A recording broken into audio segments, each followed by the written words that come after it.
Innal hamdalillah nahmaduhu wa nasta'inuhu wa nastaghfiruh wa na'udzu billahi min shururi anfusina wa min sayyiati a'malina.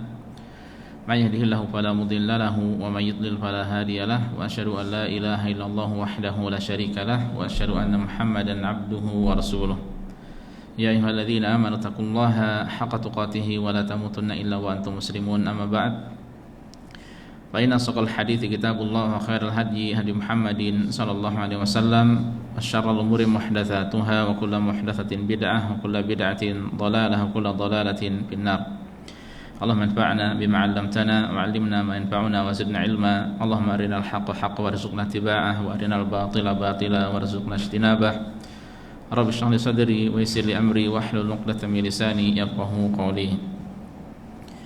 Ma'asyiral muslimin, para hadirin sekalian, demikian pula para jamaah, bapak-bapak, ibu-ibu, rekan-rekan, saudara-saudari yang semoga senantiasa dimuliakan, dirahmati oleh Allah Subhanahu wa taala.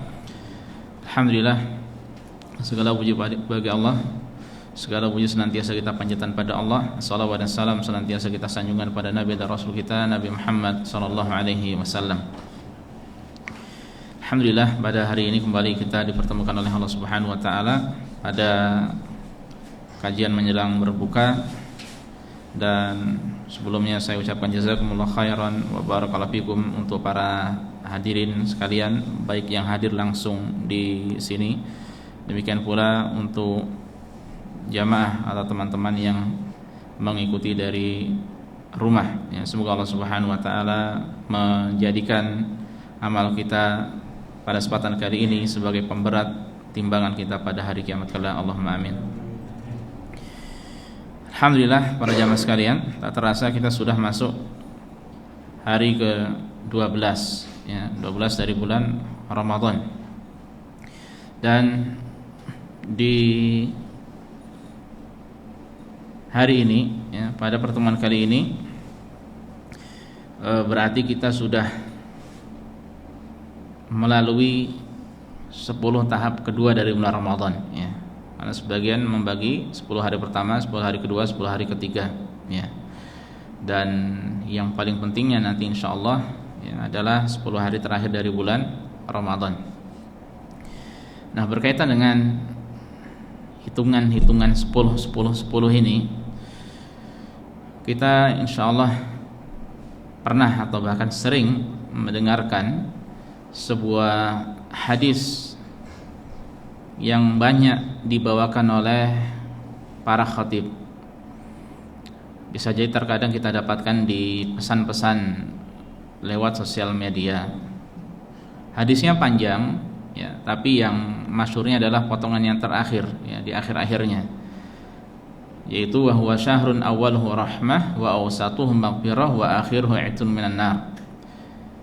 Bulan Ramadan adalah sebuah bulan yang awalnya adalah rahmat, pertengahannya adalah ampunan, dan terakhirnya adalah pembebasan dari api neraka.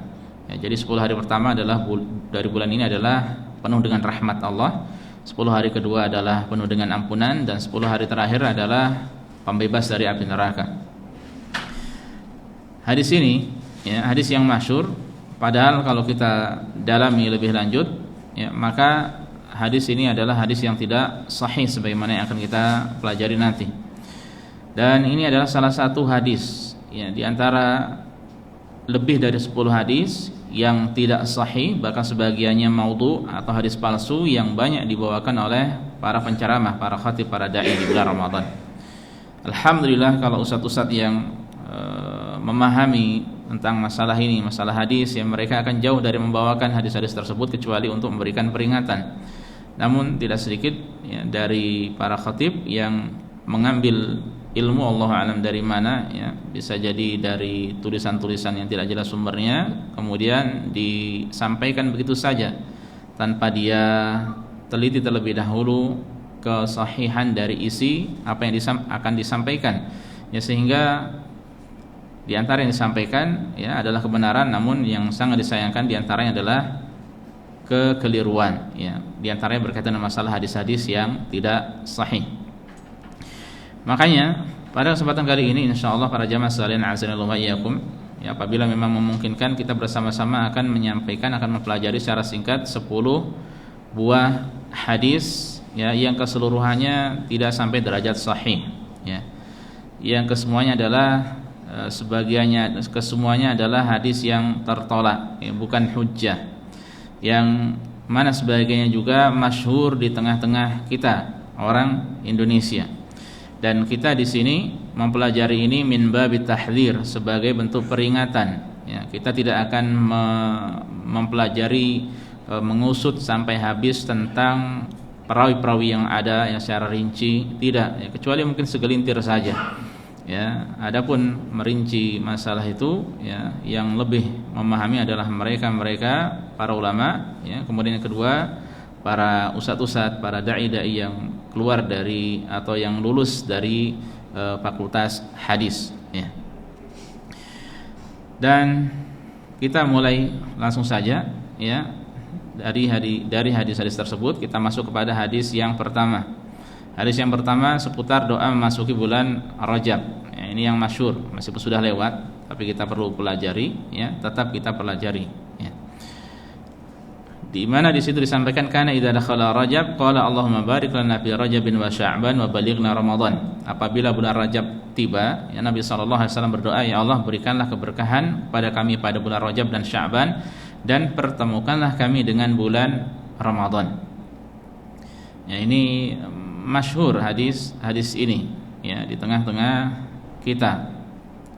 Padahal kalau kita pelajari, kita mau baca ya, maka ternyata di dalamnya ada seorang perawi namanya Zaidah bin Abdul Raqad ya, yang mana Al-Bukhari mengatakan hadis ini orang tersebut adalah munkarul hadis, hadisnya adalah munkar. Makanya Syekh Al-Albani rahimahullah menghukumi hadis ini adalah hadis yang dhaif atau lemah ya. Jadi secara ketika disandarkan ini adalah hadis, maka tidak sahih, hadis yang lemah.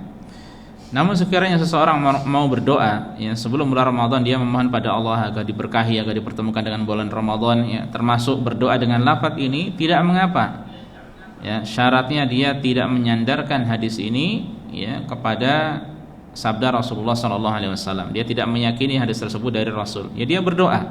Karena bab doa ya, permasalahan doa itu amat luas ya. Kita boleh berdoa dengan apa yang datang dari Rasul, sebagaimana kita boleh berdoa dengan kalimat-kalimat kita sendiri ya. Ya, sebagaimana kita boleh berdoa dengan kalimat-kalimat yang bukan milik kita, dan kalimat tersebut adalah kalimat yang bagus, yang indah ya, kalimat ini bagus ya. Ya Allah berkahilah kami pada bulan Rajab dan Sya'ban, dan pertemukanlah kami dengan bulan Ramadan, kalimat yang bagus ya. Tapi jangan sandarkan kepada Rasulullah SAW, karena ternyata hadisnya adalah hadis yang tidak sahih ya. Ini hadis yang pertama yang tersebar biasanya di tengah kaum muslimin ya. Kemudian selanjutnya kita masuk ke hadis yang kedua ya. Hadis yang kedua yang baru saja kita singgung ya, bahwa Ramadan adalah bulan rahmat, bulan ampunan dan pembebasan dari api neraka. Yang sudah kita sampaikan hadisnya ini tadi panjang, yang kemudian di sebelum akhirnya ada kalimat ini ya. Wa huwa syahrun awwaluhu rahmah wa awsatuhu maghfirah wa akhiruhu 'itqun minan nar. Ramadan adalah bulan yang awalnya merupakan rahmat ya, pertengahannya adalah ampunan, dan akhirnya merupakan pembebasan dari api neraka. Ya, kalau kita lihat di dalamnya ini ada seorang perawi yaitu Ali bin Zaid bin Jud'an, dan dia dihukumi dhaif atau lemah oleh Imam Ahmad ya. Syekh Al-Albani di sebuah bukunya mengatakan hadis ini hadis munkar ya, sementara dia di kitab yang lain beliau mengatakan ini hadis yang dhaif jiddan, hadis yang sangat lemah ya, sangat lemah. Nah, ini secara sanadnya. Adapun secara matanya ini pun menyelisih hadis-hadis yang lain yang sahih ya, berkaitan dengan masalah rahmat Allah, ampunan Allah, pembebasan dari api neraka ya. Kalau ini kita ketahui ya, kalau kita pelajari, rahmat Allah itu luas, tidak terbatas pada 10 hari pertama di bulan Ramadan. Dari awal sampai akhir bulan Ramadan itu adalah rahmat semuanya. Bahkan rahmat Allah itu pun ya, di luar bulan Ramadan pun melimpah ya. Kemudian adapun pertengahannya adalah ampunan, Nah, ini seakan-akan juga membatasi ampunan Allah itu hanya ada pada 10 hari kedua dari bulan Ramadan. Padahal realitanya ya ampunan Allah Subhanahu wa taala itu dari awal sampai akhir. Ini bulan penuh dengan ampunan. Makanya disebut sebagai Syahrul Ghufran, bulan ampunan. Ya. Kita hafalkan hadis yang kemarin kita baca, beberapa pertemuan yang lalu juga kita baca, ya. Ada 3 lafaz, man shoma ramadhana imanan wa ihtisaban ghufira lahu ma taqaddama min dzambi. Pertama man shoma, yang kedua man qoma, yang ketiga man qoma lailatul qadri. Ya, siapa yang mengerjakan qiyam Ramadan. Kemudian yang ketiga, siapa yang mengerjakan qiyam Ramadan pada malam Lailatul Qadar. Nah, di akhirnya apa di situ? Akan diampuni dosa yang telah lalu. Ya, itu tidak terbatas hanya 10 hari kedua saja. Tapi dari awal sampai akhir, ya. Menunjukkan bahwa saya ampunan dari Allah Subhanahu wa taala amatlah luas. Ya. Amat luas, tidak terbatas pada 10 hari kedua saja. Kemudian wa akhiru itqun minan nar, adapun akhirnya adalah pembebasan dari api neraka. Antum insyaallah sering dan sudah tahu sebuah hadis yang diriwayatkan oleh Tirmidzi dan Ibnu Khuzaimah di antaranya yang menjelaskan tentang keutamaan dari bulan Ramadan. Ya, bahwasanya ketika datang bulan Ramadan maka setan akan dibelenggu, pintu-pintu neraka ditutup, pintu-pintu surga dibuka. Ya, yang kemudian di akhir-akhir hadis Rasul mengatakan walillahi utaqa'u minan nar. Dan Allah itu memiliki hamba-hamba yang dibebaskan dari api neraka wa dzalika kullul lailah, dan itu berlaku setiap malam dari bulan Ramadan. Ya, jadi berlaku setiap malam. Tidak hanya 10 hari terakhir dari bulan Ramadan saja. Ya, jadi pembebasan dari api neraka itu sekali lagi berlaku setiap malam. Ya, jadi secara matanya ini pun tidak tepat. Secara sanadnya hadisnya adalah hadis yang dhaif jiddan atau sangat lemah. Adapun secara isinya, secara matanya, yang maknanya, maka ini pun menyelisihi hadis-hadis yang lainnya yang sahih. Ya. Baik, ini hadis yang kedua. Ya. Ini hadis yang kedua. Hadis yang ketiga juga masyhur insyaallah. Hadis ketiga, berpuasa agar sehat. Sumu tasihhu. Berpuasalah niscaya kalian sehat. Berpuasalah agar kalian sehat. Ya, ini diriwayatkan oleh Ibnu Sunni, At-Tabrani, Ibnu Adi dan Abu Nuaim dari sahabat mulia Abu Hurairah. Ya, yang ternyata di dalamnya ada seorang perawi bernama Nahshal bin Sa'id, dan dia adalah seorang yang matruk, yang ditinggalkan. Makanya Syekh Al-Albani menghukumi hadis ini adalah hadis yang dhaif. Ya, dan ada perawi yang lainnya juga yang bermasalah di hadis ini. Ya, jadi secara sanad hadisnya dhaif, lemah. Ya. Mungkin nanti kalau ditanya sanad itu apa sih sanad? Apa artinya sanad? Apa? Iya, sanad. Sanad itu rantai para perawi hadis yang meriwayatkan hadis, ya, dari perawi terakhir hingga perawi pertama, ya, dari perawi sampai perawi terakhir sampai perawi pertama, yaitu dari sahabat, yang sampai sahabat kemudian sandarkan pada Rasul sallallahu alaihi wasallam. Ya. Nah, adapun apa yang diucapkan oleh Rasul namanya matan. Isi dari hadis itu disebut dengan apa? Matan. Adapun kalau perawi, ya, rantai periwayatan itu namanya sanad. Ya, namanya sanad. Nah, secara sanad hadisnya adalah dhaif, lemah. Adapun secara makna bagaimana? Ya, berpuasalah kalian, niscaya kalian akan sehat. Dengan izin Allah, seseorang yang berpuasa maka Allah akan memberikan kesehatan insyaallah. Ya, hanya saja bagi seorang muslim ketika dia mengerjakan puasa, ya, jangan dijadikan tujuannya adalah agar sehat. Coba tadi sudah kita sampaikan hadis, siapa yang ingin mendapatkan ampunan dari Allah saat berpuasa, maka tujuannya apa? Dasarnya apa? Imanan wa ihtisaban, sahih. Imanan wa ihtisaban, karena dasar imanan, ya, karena keimanan, karena beriman pada Allah, ya, mengimani kewajiban puasa tersebut, wa ihtisaban, mengharap pahala dari Allah semata, ikhlas. Ya, ini tingkatan seseorang dalam beribadah pada Allah yang paling tinggi ketika dia beribadah itu yang diharapkan adalah akhirat, ya. Yang diharapkan adalah akhirat. Ini tingkatan yang paling tinggi, ya.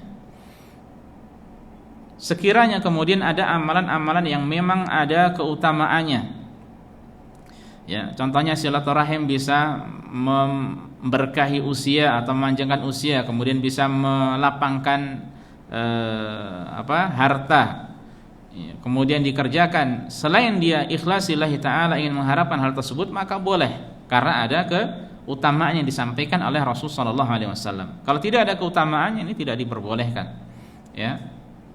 Kalau tidak ada keutamaannya maka itu tidak diperbolehkan.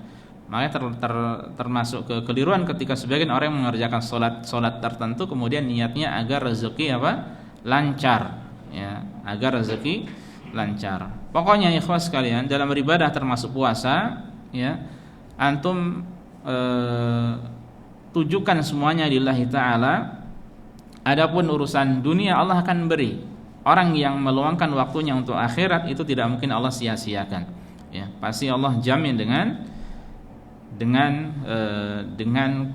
kenikmatannya, dengan taufiknya, dengan kemudahan darinya, ya, dengan rahmatnya dan lain sebagainya dari Allah Subhanahu wa taala.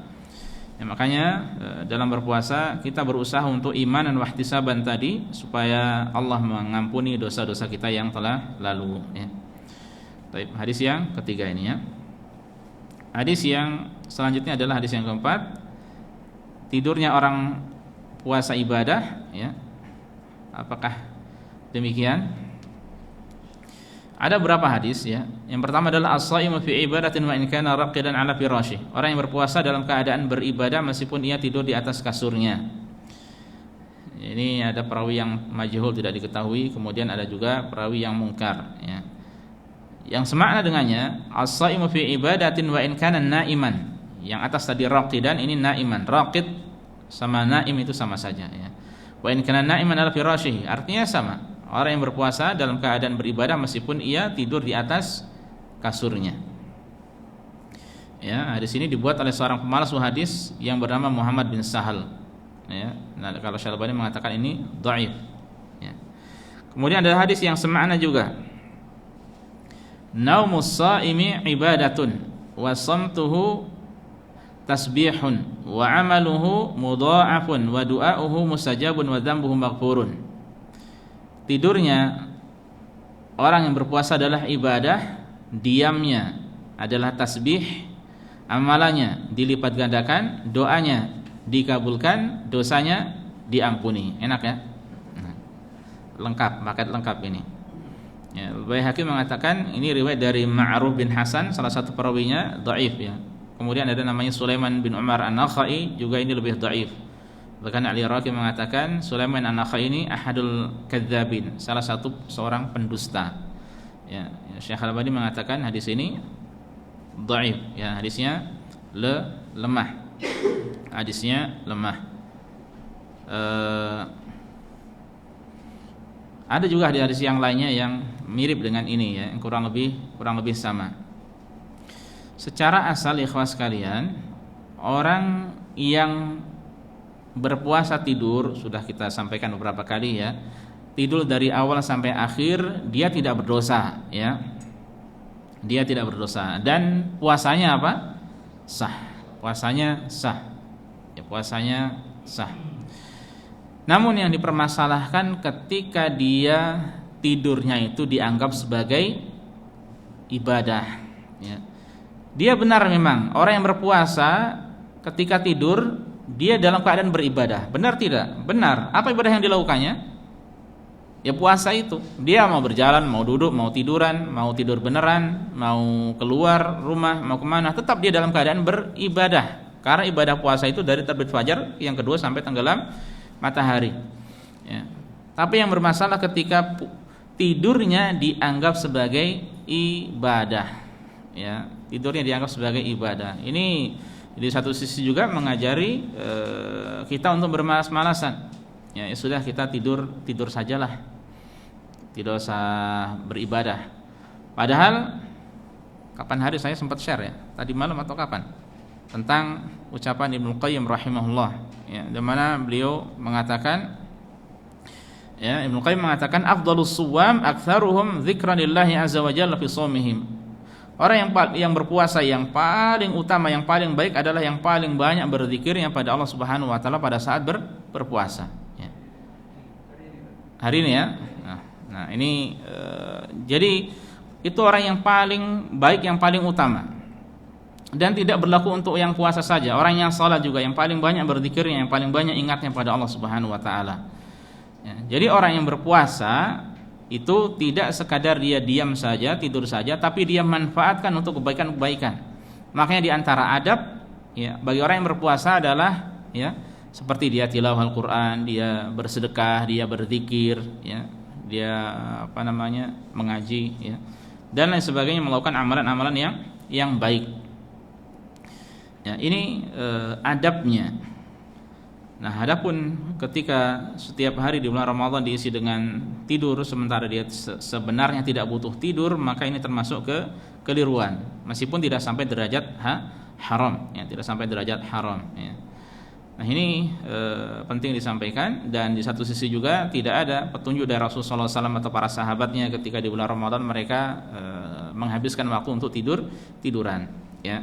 Yang mereka lakukan adalah ibadah, dan kita sudah sampaikan mereka rajin tilawah Al-Qur'an, ya. Dari generasi salafus saleh dahulu mereka rajin tilawah Al-Qur'an, membaca Al-Qur'an Al-Karim. Baik. Kita masuk hadis yang kelima. Hadis yang kelima, siapa yang berbuka sehari tanpa uzur, ya. Jadi orang yang dia tidak memiliki alasan untuk berbuka tapi dia sengaja berbuka, ya, karena malas-malasan. Man afdhara yawman fi Ramadan min ghairi udhrin wala maradin kana lam yaqdihi shaumud dahri wa in shamahu. Siapa berbuka sehari di bulan Ramadan tanpa uzur dan sakit, ya, tanpa ada alasan. Di antara alasan kan seperti safar, ya, kemudian seperti sakit, niscaya puasa sepanjang tahun tidak akan bisa mengganti utangnya itu meskipun ia benar-benar melakukannya. Puasa sepanjang tahun ini kalau hadisnya sahih berat, ya. Disahihkan saja atau gimana? Ya, tidak bisa, ya. Ini Ibnu Hajar. Ini pertama, ikhwas sekalian azanillahu wa iyyakum, ini diriwayatkan oleh Al-Bukhari tapi secara mu'allaq, ya. Mu'allaq itu ada perawi yang digugurkan di situ. Ya, biasanya yang langsung disebutkan, tidak disebutkan sanadnya, hanya disebutkan Rasulullah SAW bersabda, atau mungkin dari sahabat kemudian Rasulullah SAW bersabda. Ya. Nah, meskipun diriwayatkan oleh Al-Bukhari, ya, kemudian Ibnu Hajar Al-Asqalani rahimahullah menjelaskan, ya, beberapa illah atau penyakit atau sebab yang menjadikan hadis tersebut lemah. Ya, di antara yang muttarib, goncang. Jadi ada isinya itu ada perbedaan lafaz, ya, perbedaan matan, ya. Kemudian ada juga perawi yang tidak diketahui. Ya, makanya kemudian disimpulkan hadis ini adalah hadis yang dhaif, ya, hadis yang dhaif.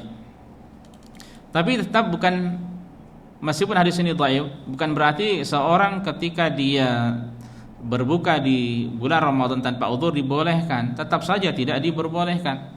Ingat, mengerjakan puasa di bulan Ramadan termasuk salah satu dari rukun Islam.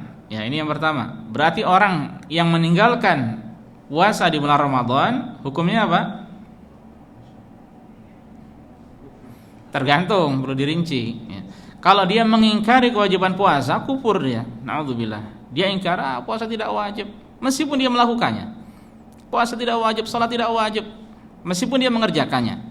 Ya, dia kafir, keluar dari Islam, na'udzubillah, karena dia mengingkari sesuatu yang jelas di dalam syariat ini, apalagi termasuk dari salah satu rukun Islam. Kalau dia meyakini kewajibannya kemudian bermalas-malasan, sebagian ada seperti itu, bermalas-malasan, atau mungkin besok klub sepak bola kita tanding loh, ya, ayo, atau mungkin ada yang jadi atlet gitu, ya, atau mungkin diajak temennya, kita besok mancing ke Sehat sono ke laut, ya. Waduh, panas ini, ya, karena panas dan sebagainya. Alasannya akhirnya apa? Berarti ada malas-malasan di situ. Atau mungkin orang pekerja, ya, meskipun memang pekerjaannya keras, ya, berat, ya, kemudian sebenarnya solusinya dia tidak usah kerja, selesai, ya, tidak usah ambil pekerjaan itu kan selesai, Ya, kalau dia tahu itu puasa wajib, jelas wajib, ya, dan pekerjaannya berat, sudah ditinggalkan. Ya, dan tidak ada alasan baginya kemudian untuk apa? Tidak berpuasa. Tetap kewajiban kita ketika bekerja, saat bekerja pun berpuasa. Nah, dengan kata lain orang mungkin malas-malesan atau mungkin apalagi ya, meremehkan tapi tidak sampai mengatakan puasa itu tidak wajib. Ya, maka orang seperti ini telah melakukan dosa besar. Ya, telah melakukan dosa besar ini. Ya. Makanya kewajibannya adalah apa? Taubat pada Allah Subhanahu wa taala. Sekiranya dia seperti itu, ya, orang meninggalkan puasa maka dia wajib taubat pada Allah Subhanahu wa taala.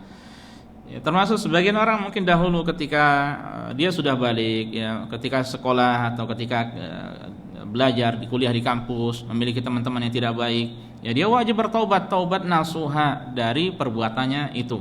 Ya, karena dia telah melakukan dosa besar. Ya, jadi kewajibannya adalah bertaubat.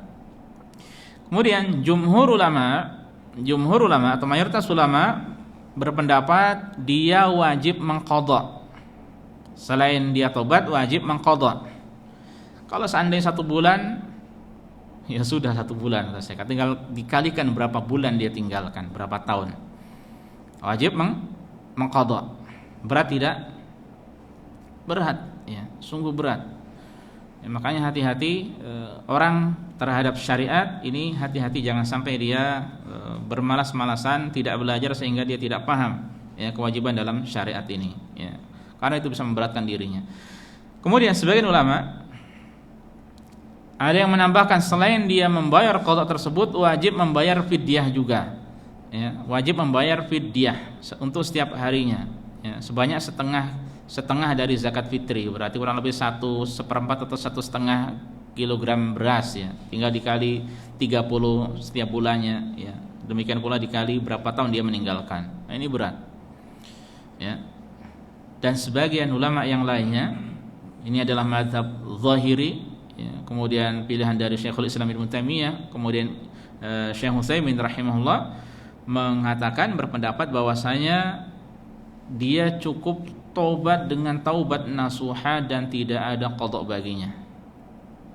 Tidak ada qadha baginya ini bukan berarti keringanan, kemudahan baginya. Justru dia terhalangi dari kebaikan yang semestinya ketika dia melakukan, dia mendapatkan pahala yang besar, puasa yang agung, ya.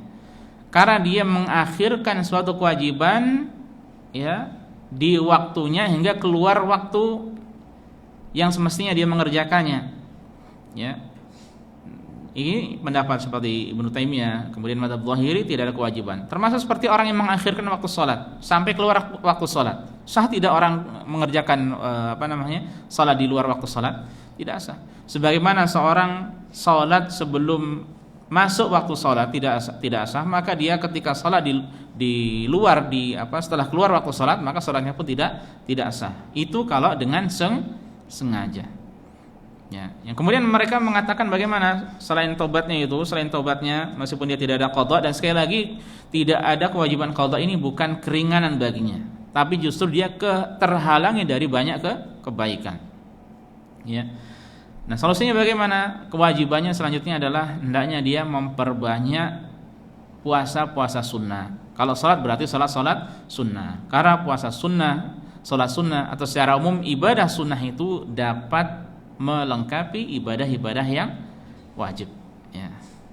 Makanya alhamdulillah setelah kita tahu tugas kita adalah menjaga ibadah puasa ini, ya. Semoga Allah Subhanahu wa taala berikan kemudahan bagi kita untuk terus mengerjakan kewajiban-kewajiban yang dibebankan pada kita. Allahumma amin, ya. Ini hadis yang ke-5, ya. Kita masuk ke hadis yang ke-6.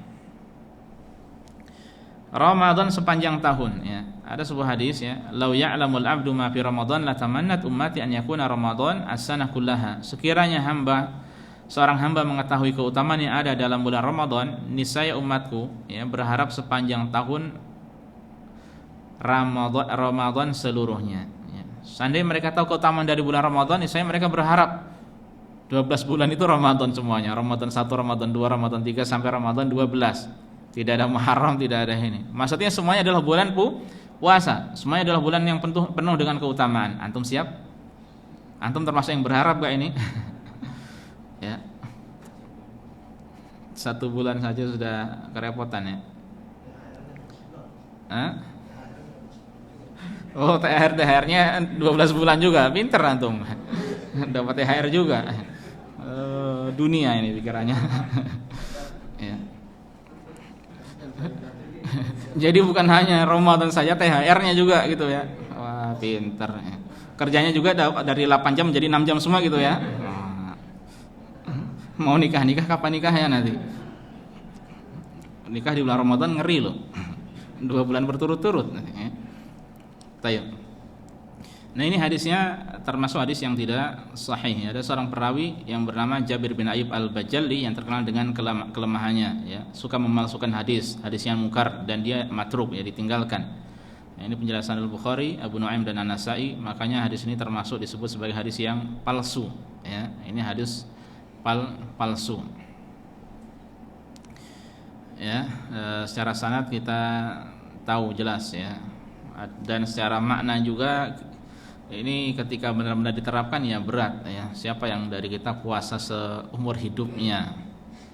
Ya Allah, sangat berat sekali puasa seumur hidupnya. Kalau puasa terus nanti antum kalau nggak puasa kapan ininya? Qadanya kapan? Ya. Ibu-ibu yang berhalangan contohnya, kapan qadanya? Jadi mustahil ya. Makanya alhamdulillah ya, Allah memberikan kepada kita 1 bulan yang begitu mulia, bulan Ramadan ya. Maka itu sudah sangat cukup ya bagi kita ya. Coba dipikirkan, jangan hanya THR-nya saja yang dipikirkan ya. Jangan hanya buka puasa bersama terus di sini ya. Dan berharap hari Jumat terus ya. Jumat Sabtu ada bakso, ada apa lagi? Nasi Padangnya belum datang tapi ya. Tayyib. Ini akan sangat-sangat berat ya, akan sangat-sangat berat. Taib, hadisnya sekali lagi hadis yang palsu. Nah, ini hadis masyhur ini. Hadis masyhur ini. Hadis ke-7 seputar doa saat berbuka puasa. Ani bin Abbas, dari Abdullah bin Abbas radhiyallahu ta'ala anhuma, qala, dia berkata, kana Nabi sallallahu alaihi wasallam idza aftara qala, adalah Nabi dahulu ketika berbuka beliau berkata, Allahumma laka sumtu, Allahumma laka sumna, wa ala rizqika aftarna, fataqabbal minna innaka antas samiul alim. Beda sama punya antum kan? Ya Allah, bagimu semata kita atau kami berpuasa, dan berkat rezeki darimu semata kami, saya ulangi, ya Allah, bagimu semata kami berpuasa, dan berkat rezeki darimu kami berbuka, terimalah dari kami, sungguhnya engkau maha mendengar, maha mengetahui ya. Ini diantara perawinya ada seorang yang bernama Abdul Malik bin Harun bin Antarah. Dia seorang perawi yang lemah, pendusta, pemalsu hadis, dan riwayatnya ditinggalkan. Hadis ini dhaifun jiddan. Nah, sangat lemah ya. Jadi sangat lemah. Ibnu Qayyim, Ibnu Hajar, Syekh Albani melemahkan hadis ini. Ada hadis yang lainnya yang berbunyi, Bismillah, Allahumma laka sumtu wa ala rizqika aftartu. Riwayat Tabrani. Ya. Dengan menyebut nama Allah. Ya Allah, bagimu semata aku berpuasa, dan atas rezekimu aku berbuka. Pada riwayat yang lainnya tanpa bismillah, Allahumma laka sumtu wa ala rizqika aftartu. Ya, ini pun kedua ini adalah termasuk hadis yang lemah juga ya, sehingga tidak boleh kita sandarkan pada Nabi sallallahu alaihi wasallam. Jadi sempat kita singgung pada pembahasan yang lalu, seseorang ketika berdoa ya, termasuk waktu yang mustajab, kita tahu dari awal setelah terbit fajar yang kedua sampai sebelum tenggelam matahari, orang yang berpuasa doanya mustajab. Nah, dia kalau mau berdoa dengan doa apa saja, termasuk dia membaca doa ini tanpa dia yakini dari Rasul sallallahu alaihi wasallam, boleh tidak? Boleh. Beberapa hari yang lalu pun sudah kita sampaikan bahwasanya ada seorang tabi'in ya, yang bernama siapa? Ar-Rabi' bin Khuthaim rahimahullah, yang berdoa ketika berbuka, Allahumma laka sumtu wa ala rizqika aftartu. Ya. Jangan disandarkan kepada Nabi sallallahu alaihi wasallam ya, tapi dia apa? Dia berdoa dengan kalimat ini termasuk kalimat yang baik, dan antum secara asal berdoa dengan kalimat apa saja baik. Ya. Hanya saja nanti kemudian ketika seorang hendak berbuka, doanya apa? Yang disyariatkan, doa sebelum makan, bismillah. Ini kemudian kalau sudah makan, masih sudah masuk air dan sebagainya, apa yang dibaca? Nah ini hadis yang sahih, hadis Ibnu Umar, ya. Karena Rasulullah sallallahu alaihi wasallam idza aftara qala, Rasulullah dahulu apabila berbuka beliau membaca dzahabadz dhama'u wa batallatil 'uruq wa thabatal ajru insyaallah, ya. Dzahabadz dhama'u, telah hilang rasa dahaga, wa batallat al-'uruq, urat-urat telah basah, wa thabatal ajru, dan pahala akan tetap insyaallah. Nah ini setelah antum minum, setelah makan, ya. Dan di akhir makan antum membaca seperti doa setelah makan, alhamdulillahilladzi at'amana hadza wa razaqanihi min ghairi haulin minni wala quwwah, ya, atau at'amani hadza ta'am wa razaqanihi min ghairi haulin minni wala quwwah.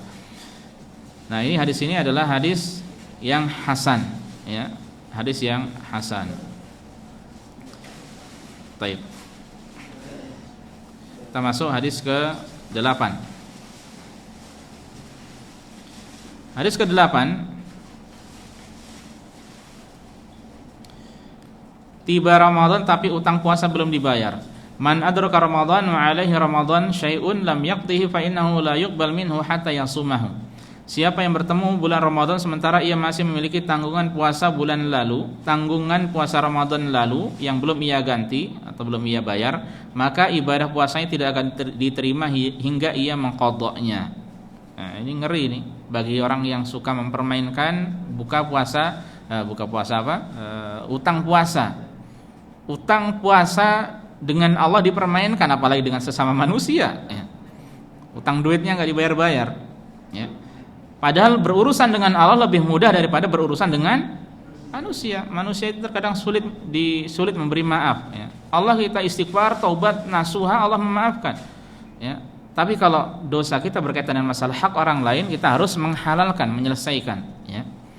Nah, ini hadis ini ada Ibnu Lahiyah, ya. Perawi yang buruk hafalannya, juga ada kegoncangan dalam sanad dan matanya, sehingga kesimpulannya adalah hadisnya adalah hadis yang dhaif, ya. Jadi tidak sahih hadis ini. Kewajiban orang yang utang puasa, ya, di bulan Ramadan tahun lalu dia wajib membayar sebelum datang Ramadan selanjutnya. Sekiranya dia ada udzur, ada alasan, kemudian dia belum selesai, ya mungkin sakit, dia sepanjang tahun sakit atau butuh mengonsumsi obat terus menerus, ya, tidak mampu untuk membayar, maka tidak mengapa dan nanti membayarnya setelah selesai Ramadan tahun ini, ya. Kalau orang sengaja dia lalai, ya, dia teledor, maka dia wajib bertobat pada Allah dan tetap wajib mengqadha'nya. Sebagian ulama mengharuskan memberi fidyah, membayar fidyah, ya. Baik, hadis yang ke-9. Ini hadis berkaitan dengan masalah bersiwak saat berpuasa. Idza sumtum fastaku bil ghadat wa la tastaku bil ashi. Apabila kalian berpuasa maka bersiwaklah di waktu pagi, janganlah kalian bersiwak di waktu sore. Memang ada pendapat ulama yang seperti ini, ya, dan hadisnya ini adalah hadis yang dhaif, ya. Hadis ini selain lemah dari sisi periwayatan karena adanya perawi lemah yaitu Kisan bin Abu Umar Al-Qisar, juga bertentangan dengan hadis-hadis sahih yang lainnya, ya, berkaitan masalah perintah untuk apa? Untuk bersiwak kapan saja, mau wudu, mau salat, ya, mau membaca Al-Qur'an, ya, silakan bersiwak, tidak mengapa, ya, dan tidak ada boleh pagi, sore tidak boleh, ya, kapan saja boleh. Yang tidak boleh itu siwaknya ditelan. Siwaknya ditelan tidak boleh. Atau gosok gigi ditelan itunya, seger nih, semriwing rasanya, ya, tidak boleh, ya. Adapun siwak kapan saja boleh, silakan. Dan terakhir para jamaah sekalian, ya, hadis ke-10, hadis bercumbu dan mencium bagi orang yang mencium istrinya, tentu saja bagi orang yang berpuasa, ya. Ada sebuah hadis nahaan yuqabbilar rajul wa huwa shaim. Nabi melarang seorang mencium istrinya ketika berpuasa, ya. Hadis ini hadis yang dhaif, ya. Di riwayat yang lainnya, su'ila Nabi sallallahu alaihi wasallam an rajulin qabbala imra'atahu wa huwa shaiman qala qad aftara. Nabi pernah ditanya tentang seorang laki-laki yang mencium istrinya padahal keduanya berpuasa, beliau menjawab keduanya telah berbuka, batal puasanya. Nah, hati-hati no, batal puasanya. Nah, makanya hadis ini tidak sahih, ya. Hadisnya yang atas tadi dhaif, yang bawah ini dhaifun jiddan, sangat lemah. Yang benar bagaimana orang yang berpuasa boleh tidak mengapa, ya. Rasulullah sallallahu alaihi wasallam pernah mencium istrinya, ya, di antaranya Aisyah. Aisyah pun pernah bercerita, ya, setelah bercerita kemudian Aisyah tertawa, ya, tersenyum, ya, menunjukkan boleh, tidak mengapa. Hanya saja bagi sebagian orang mungkin yang syahwatnya besar, sebagaimana pernah kita ceritakan pada saat itu, ya, ada seorang sahabat Ansori yang sampai mendhihar istrinya, ya, karena khawatir terjerumus ke dalam melakukan pembatal puasa, ya. Kalau mungkin orang syahwatnya besar dikhawatirkan tidak bisa mengontrol syahwatnya, maka hendaknya ditinggalkan, ya. Maka hati-hati. Adapun kalau orang memang bisa mengontrol, ya, maka tidak mengapa, ya. Dan di satu sisi mencium itu bisa jadi karena kasih sayang, di satu sisi karena syahwat, ya. Nah, Rasulullah SAW melakukan hal tersebut, ya. Tapi kata Aisyah, walakinahu kana amlakakum liirbihi. Beliau ini orang yang yaitu sangat bisa menahan dirinya, ya. Nah, kalau orang tidak bisa menahan, maka hati-hati. Tapi tenang bagi antum-antum yang jauh dari istri, ya, aman. Istrinya di Indonesia aman. Semoga cepat pulang, Mas, ya. Taib. Nah, ini para jamaah sekalian, azanillahu wa iyyakum, 10 hadis yang masyhur, ya, sebagainya di tengah-tengah kita, meskipun sebagainya mungkin kurang masyhur, yang mana kesemuanya adalah tidak sahih, ya, bukan datang sahih dari Rasul sallallahu alaihi wasallam, sebagiannya lemah, sebagiannya palsu, ya. Semoga menjadi peringatan bagi kita semuanya agar tidak bermudah-mudahan dalam meriwayatkan hadis, ya. Dan ulama mengatakan hadis dhaif itu tidak boleh diriwayatkan kecuali untuk disampaikan, untuk dijelaskan kelemahannya. Kalau tujuannya untuk menyampaikan hadis ini lemah, hadis ini tidak sahih, untuk peringatan kepada umat, boleh. Adapun sekedar menyampaikan saja hadis seperti ini, tapi dia tidak jelaskan kelemahannya, ya, maka ini termasuk tidak diperbolehkan, ya. Dia termasuk orang yang salah satu dari orang yang berdusta kalau seperti itu, ya, makanya tidak diperbolehkan. Apalagi dusta atas nama Rasulullah SAW itu berbeda dengan dusta atas nama selain beliau, ya. Makanya hati-hati, karena ini termasuk perkara membawa agama, ya, dalam urusan agama. Wallahu taala alam. Ini para jamaah sekalian, para hadirin dan teman-teman yang di rumah yang bisa disampaikan pada kesempatan kali ini, semoga menjadi nasihat bagi kita semuanya. Wallahu taala alam. Subhanakallah bihamdika asyhadu an la ilaha illa anta astaghfiruka wa atubu ilaika. Assalamualaikum warahmatullahi wabarakatuh.